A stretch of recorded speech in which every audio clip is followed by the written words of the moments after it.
আমরা বিপদে পড়লে আমাদেরকে উদ্ধার করে কে? আল্লাহ ছাড়া আমাদের বাঁচানোর কেউ আছে? উদ্ধার করার কেউ আছে? রক্ষা করার কেউ আছে? এজন্য বিপদে পড়লে আমরা চাইবো কার কাছে? আমাদের যাই দরকার হোক আমরা ফরিয়াদ করব কার কাছে? নাকি মাজারে যেয়ে চাবেন? মাজারে যেয়ে চাবেন? অনেকে তো মাজারে যেয়ে কপাল খসে, আছে না নাই?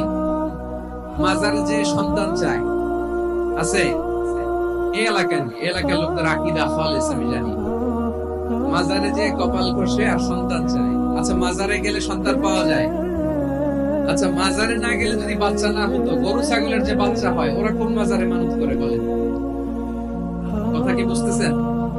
এই যে প্রতি বছর গরু ছাগল ভেড়া এগুলো যে বাচ্চা দেয়, এরা কোন মাজারে যে মানত করে? এজন্য চাইতে হবে একজনের কাছে, তিনি কে?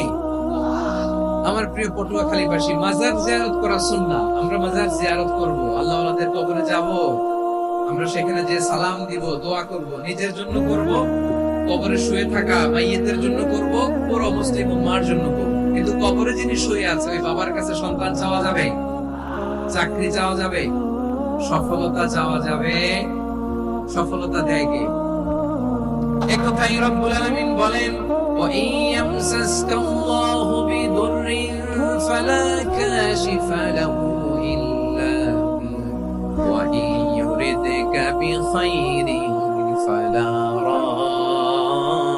রাদ্দা লিফadliহি ইউসিবু বিহি মান ইয়াশা'উ মিন ইবাদিহি ওয়া হুয়াল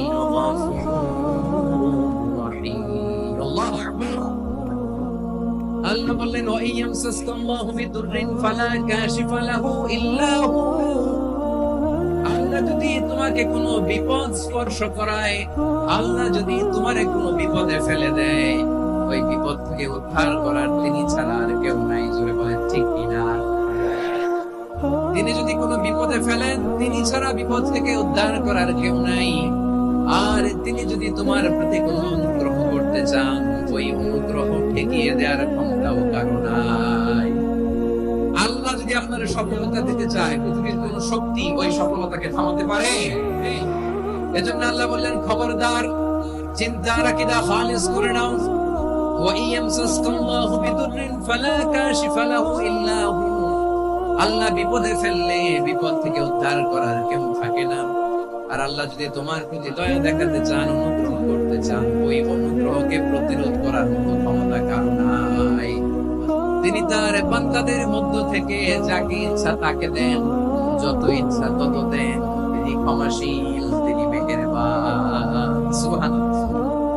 তিনি ক্ষমাশীল, তিনি মেহেরবান। তাহলে এই আয়াত থেকে আমরা বুঝতে পারলাম, আমরা যদি বিপদে পড়ি আমাদেরকে কেউ বাঁচাতে পারে না। আমার বাবা আমারে বাঁচাতে পারে, আমার মা আমাকে বাঁচাতে পারে, আমার বন্ধু আমারে বাঁচাতে পারে, আমার দলের কর্মী আমাকে বাঁচাতে পারে, আমার পীর সাহেব আমারে বাঁচাতে পারে। আমার পটুয়াখালীর ভাইয়েরা খেয়াল রাখবেন, বাঁচাতে পারে এক মহান সত্তা, উদ্ধার করতে পারে এক মহান সত্তা। চিৎকার করে বলুন, তিনি কে? আমার আল্লাহ বললেন, আম্মাই ইউজিবুল মুযতাররা ইযা দাআহু ওয়া ইয়াকশিফুস সুআ ওয়া ইয়াজআলুকুম খুলাফাআল আরদ আইলাহুম মা'আল্লাহ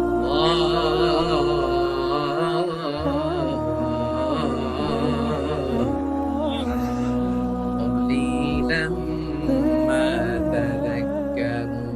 রব্বুল আলামিন বলেন, বিপদে পড়ে কাতর কণ্ঠে চিন্তাগ্রস্ত হয়ে যখন কেউ ফরিয়াদি হয়ে আল্লাহর ডাকে হাত তোলে, তখন এই ব্যক্তির ডাকে সাড়া দেয় কে? বিপন্ন অবস্থায় আপনি যখন কেঁদে কেঁদে হাত তুলে আপনার দুঃখের কথা জানান, আপনি যখন ডাকেন তারে, তখন আপনার ডাকে সাড়া দেয় কে? আল্লাহ বলে, আমি সাড়া দেই। তোমাদের বিপদকে মুক্ত করে দেয় কে? ওই আল্লাহর সাথে কোন উপাস্য আছে নাকি? কিন্তু খুব অল্প সংখ্যক লোকই তোমরা উপদেশ গ্রহণ করো, কথাটা কার? তাহলে বিপন্ন মানবতা যখন কাঁদে, মানুষ যখন বিপদে পড়ে নিরুপায় হয়ে ফরিয়াদ করে, তার ডাক শোনার কেউ নাই একজন ছাড়া। চিল্লায় বলেন তো তিনি কে? এজন্য আমরা ফরিয়াদের হাত কার দিকে তুলবো। এবং খেয়াল রাখতে হবে, মাথার সাথে সেট করে নিতে হবে, আল্লাহ ছাড়া আমাকে উদ্ধার করার কেউ নাই। এই পৃথিবীতে কেউ আপন না। প্রিয় ভাই, বিপদে পড়লে বোঝা যায় কেউ আপন না। আপন শুধু একজন মহান সত্য, তিনি কে? বিপদে আপদে কেউ আমাদের বাঁচাতে পারে না, তরাতে পারে না, মুক্তি দিতে পারে না, উদ্ধার করতে পারে না, একমাত্র আমার প্রভু ছাড়া, আল্লাহ ছাড়া। চিল্লায় বলেন ঠিক কিনা?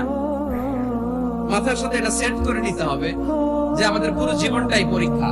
The life is a test. পুরো জীবনটাই পরীক্ষা। এই জীবনে বিপদ আসবে, আপদ আসবে, পরীক্ষা আসবে, সবার জীবনে এটা থাকে। এক একজনের পরীক্ষা এক এক রকম। আমার পরীক্ষা একরকম, মাসুদ ভাইয়ের পরীক্ষা একরকম, চৌধুরী সাহেবের পরীক্ষা একরকম, আপনার পরীক্ষা একরকম, ওনার পরীক্ষা আবার আরেক রকম। পুরো পৃথিবীটাই পরীক্ষা ক্ষেত্র, সবাই পরীক্ষা দিচ্ছে, কিন্তু কারো পরীক্ষার প্রশ্নের সাথে কারোটার মিল নাই। সুবহানাল্লাহ পড়বেন না? পুরোটাই পরীক্ষা ক্ষেত্র, সবাই পরীক্ষার্থী, কিন্তু প্রশ্নপত্র একটার সাথে আরেকটা মিলে না। One doesn't match the other. একজনের সাথে আরেকজনের মিলে না।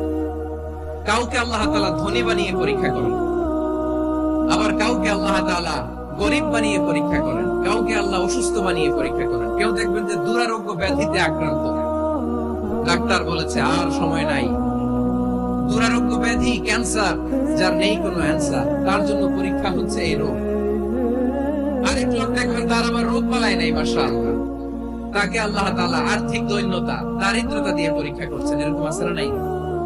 টাকা পয়সা নাই, দিন আনে দিন খায়, যা আছে তাতে চলে না, এটা তার জন্য পরীক্ষা। আবার আরেক শ্রেণীর লোক দেখবেন তাকে আল্লাহ অসুস্থতাও দেয় নাই, দারিদ্রতাও দেয় নাই, তার দাম্পত্য জীবনের সমস্যা, স্ত্রী কথা শোনে না, অথবা ছেলে মেয়ে কথা শোনে না। তাহলে পরীক্ষা সবার জীবনে আছে, এক একজনের পরীক্ষাটা এক এক রকম। আল্লাহ তাআলা দেখতে চায় যে এই পরীক্ষার সময় আমরা কিরকম রেসপন্স করি। How to deal with the test, কিভাবে এই বিপদ আপদ পরীক্ষাগুলোকে আমরা হ্যান্ডেল করব, ডিল করব, এটা হচ্ছে আজকের আলোচনার বিষয়। আমার প্রিয় ভাইরা, তাহলে পরীক্ষাময় আমাদের জীবন, বিপদ আপদ পরীক্ষা, এটা মানুষের পিছু ছড়ে না। সবার জীবনে পরীক্ষা আছে, নবীদের জীবনেও পরীক্ষা ছিল। সাহাবারা জিজ্ঞেস করেছেন, ইয়া রাসূলুল্লাহ, আইয়ুন নাসি আশাদ্দু বালাআন ফিদ দুনিয়া, এই দুনিয়ার বুকে কাদের পরীক্ষা সবচেয়ে বেশি? বিশ্বনবী বলেছেন, আল আম্বিয়া। এই পৃথিবীতে সবচেয়ে বেশি পরীক্ষা আল্লাহ তাআলা নিয়ে থাকেন নবীদের। কাদের? নবীদের। সুম্মাল আমসাল ফাল আমসাল, এরপরে নবীদের পরের স্তরে যারা, তাদের পরীক্ষা। এরপরে তাদের পরের স্তরে যারা, তাদের পরীক্ষা।